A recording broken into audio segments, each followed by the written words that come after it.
સમુદ્રના ખારા પાટમાં નાળિયેર ઉગે છે અને નાળિયેરનું વૃક્ષ કેટલું બધું ઊંચું હોય અને એમાં જ્યારે શ્રીફળ આવે છે ત્યારે શ્રીફળમાં પાણી કેવું હોય છે?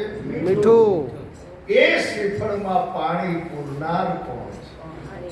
મોરના પેછાનો રંગ કોઈ પેન્ટર ના બનાવી શકે.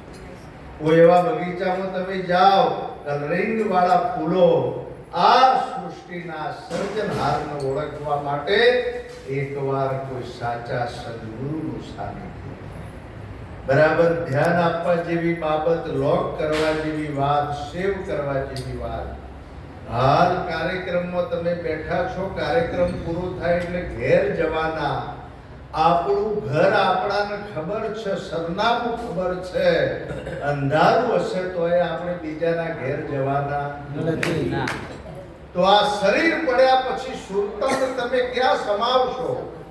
એનું સાચું ઘર હાલ હયાતીમાં મળે તો સમજી લેવાનું, સદગુરુ મળી જેનો હયાતીમાં અનુભવ થાય એવા આજે ખૂબ મહાન સંતો પધાર્યા છે. સદારામ બાપુના ભજનના બે ચરણ મૂકીને આપણે સંતોનો લાભ લેવો છે. આરતી પણ વચ્ચે કરવાની છે. એક વાર જય બોલો સદગુરુ મહારાજ.